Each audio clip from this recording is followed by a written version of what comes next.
Deməli, bugünkü dərsimiz Qaraxanlı və Qəznəvi dövlətidir. Qaraxanlı, bir də Qəznəli. İki dənə dövlət izah eləyəcəyik. Qəznəli dövləti. Deməli, Xəzər dənizini çəkirik. Xəzər dənizinin bu biri tərəfi Azərbaycandır, bu biri tərəfi isə Mərkəzi Asiyadır.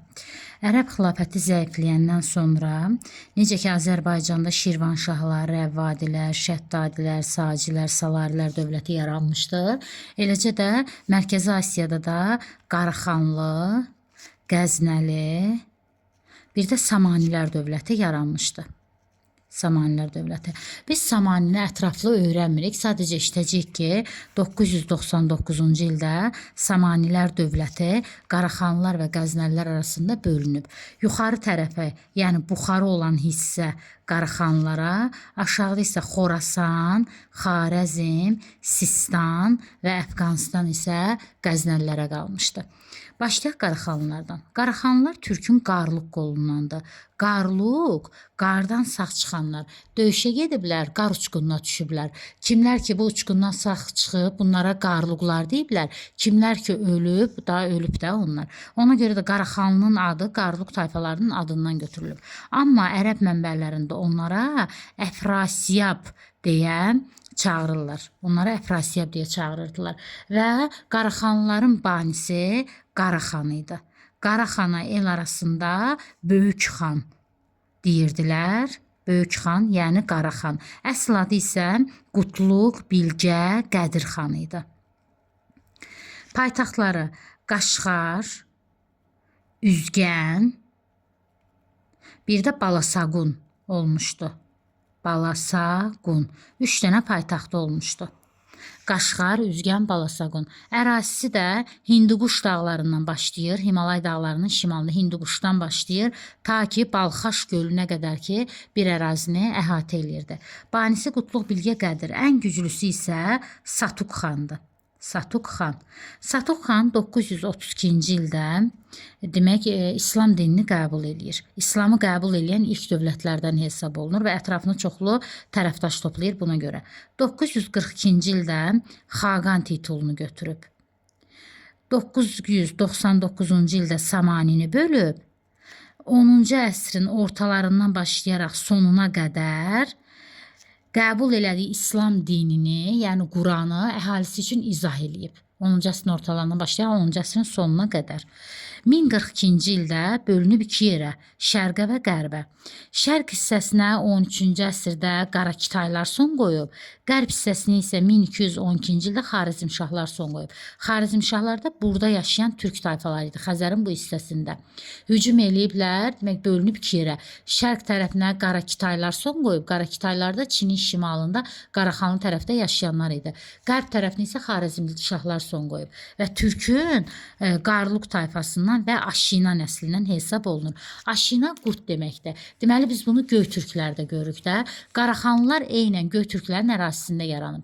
Əvvəlki Göytürklər erkən orta əsrlərdə, sonradan isə Qaraxanlı dövləti həmin ərazidə formalaşıb. Ona görə də həmin ərazidə olduğu üçün onlar ilə Aşina nəsli daşıyıblar. Ümumiyyətlə Aşina nəsli daşıyan 4 dənə dövlət var.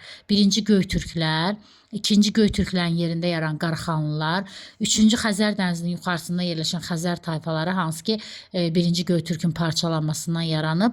Üçüncü də elə buradan gedən Afşin var idi, Babəki öldürən. Onun nəsli idi ki, Afşinin nəsli idi, Sacilər dövləti Azərbaycanda yaranmışdı. Yəni Sacilər. Deməli Göytürklər, Qaraxanlılar, Xəzərlilər və Sacilər Afşin, daha doğrusu Aşina nəslindən hesab olunurlar. Yəni qurd nəslindən hesab olunurlar. Deməli Qaraxanlılar ərəb mənbələrində Əfrasiyab adlanırlar. Türkün Qarluq qolundandırlar. Aşina nəslindəndirlər. Banisi Qutluq, Bilgə, Qədir, el arasında Qaraxan və yaxud da ki Böyük xan adlanırdı. Paytaxtları Qaşqar, Üzgən, Balasaqun idi. Ərazisi Hinduquşdan Balxaş gölünə qədər idi. Ən qüdrətli hökmdarı Satuq xandır. Satuq xan İslamı qəbul elədiyi üçün ətrafında çoxlu tərəfdaş toplamışdı 932-ci ildə. 942-ci ildə Xaqan titulu götürüb. 999-da Samanləri bölərək Buxaraya yiyələnib. Sonra 10-cu əsrin ortalarından başlayaraq sonuna qədər də İslamı qəbul elədiyi İslamı əhalisi üçün izah eləyib. 1042-də parçalanıb iki yerə, şərqə və qərbə. Şərq 13-cü əsrdə Qarakitaylar tərəfindən, qərb isə isə 1212-ci ildə Xarəzmşahlar tərəfindən süqut olunmuşdu. Keçək Qəznəlilərə. Qəznəlilər 962-ci ildə yaranıb, 1187-ci ildə süqut eləyib. Paytaxtı 2 dənə olub. Biri Qəznə şəhəri olub, biri də Lahor şəhəri olub.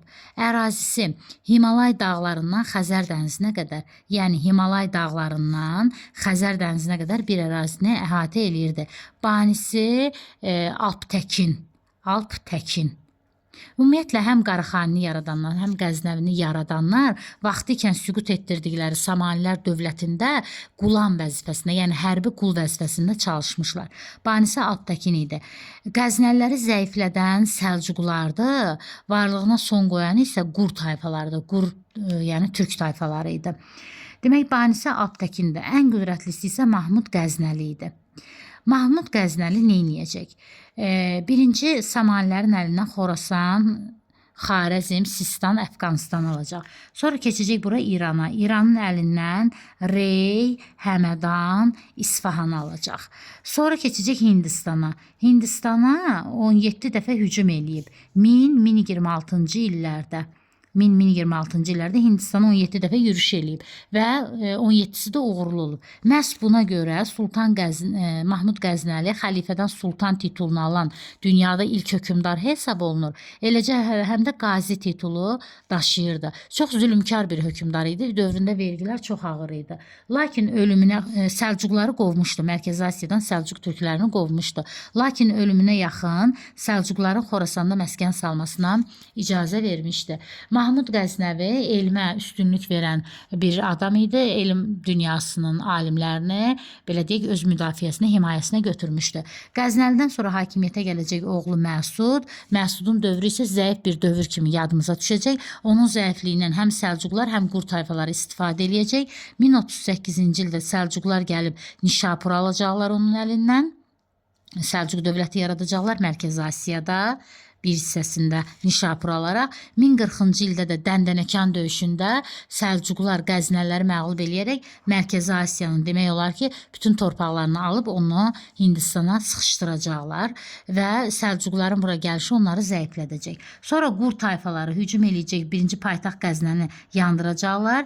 Məcbur olub Qəznəvilər paytaxtı köçürəcəklər Lahor şəhərinə, demək 40-cı illərdə, 12-ci əsrin 40-cı illərində. Sonra Qurlar hücum eləyib 80-ci illərdə Lahoru da tutacaqlar. Bununla da Qəznəli dövləti süqut eləyəcək Qur tayfaları tərəfindən.